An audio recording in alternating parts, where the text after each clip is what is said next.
আমি না বুঝলাম না, এরকম সব কাপড় চোপড় বাইর করে এতগুলা টাকা তুমি লাগে যে কইরা কেন নিয়ে যাইতেছো? ব্যাংকে নিলে কি হয়? আর তোমার এখন যাইতে হইব, এত রাতের বেলা যাইতে হইব, তুমি সকালে যাইতে পারো না? কি মম এন্ড ড্যাড ছোটবেলায় গুঁড়া মাছ খাওয়ায় নাই না, স্মল ফিশ? এই জন্যই তো মাথার মধ্যে ঘিলু নাই। কেন আমি লাগেজে করে এরকম ক্যাশ টাকা কচকচে নিয়ে যেতেছি? Because sarcastic drama. এই টাকা যদি আমি ব্যাংকে লেনদেন করি তাহলে তো দুদকের কাছে আমার প্রশ্নের উত্তর দিতে দিতে মুখ দিয়ে ফেনা বের হয়ে যাবে। এই টাকা কোত্থেকে আসলো, কিভাবে আসলো, কে পাঠাইলো, কবে পাঠাইলো, এত প্রশ্নের উত্তর আমি দিতে পারবো না। পারবো বলো? তাছাড়া এই যে আমি গ্রামবাসীর জন্য যা করতেছি সেটা তো তোমার আব্বার জন্য করতেছি, আমার শ্রদ্ধেয় শ্বশুর ড্যাডের জন্য করতেছি। গ্রামবাসী উপকৃত হইলে আমার শ্বশুরের নাম হবে, তাই না? হবে না বলো? সেই জন্য। সেটা ছাড়াও আমার শ্বশুর যে আমার এই বিপদে আমার অল্প কিছু টাকা দিয়ে একটু হেল্প করলো, এটা আমার মনে থাকবে, এটা আমি ভুলবো না। আমি এই ঋণ ভুলবো না, বুঝছো? আর সকালে যাওয়ার কথা বলতেছো তুমি। সকালে যদি আমি যাই তাহলে সার্কাস্টিক ড্রামা হয়ে যাবে, তো অফিসটাই ধরতে পারবো না। আমি যদি রাতে রওনা দিই, সকালের মধ্যে যে আমি সচিব মহোদয়দের সাথে মিটিংটা করতে পারবো, সকালবেলা তারা একটু খালি থাকে, সুপারিশ কি জনসম্মুখে দেওয়া যায় নাকি না? তাইলে আমারও নিয়ে যাও না। আরে বাচ্চাটা আমি নিয়ে যেতে চাই, কিন্তু নিয়ে গেলে আমার কাজের ব্যাঘাত ঘটবে। কেমনে?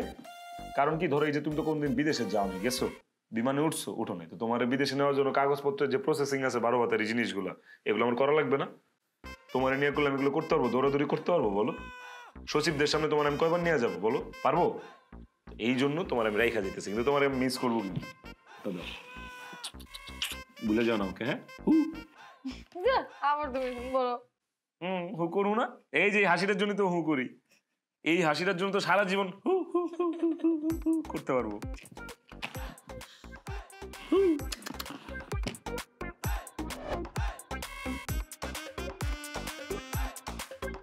এই কয়দিন অনেক মায়ায় ফেলাই দিছো বাবা।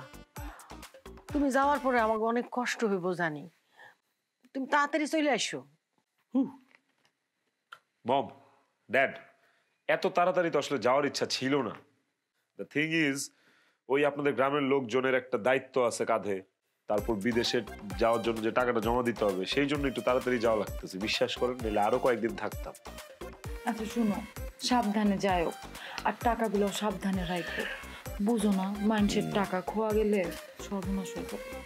হ, অনেক কম দামে জমি বেচে তোমরা টাকা দিছি বাবা। দোয়া করি তোমার মনের আশা পূর্ণ হোক, আর সব সময় আল্লাহর নাম নিয়ে পথ চলবা। ড্যাড, মম, আপনাদের মায়ায় পড়ে গেছি, বিশ্বাস করেন।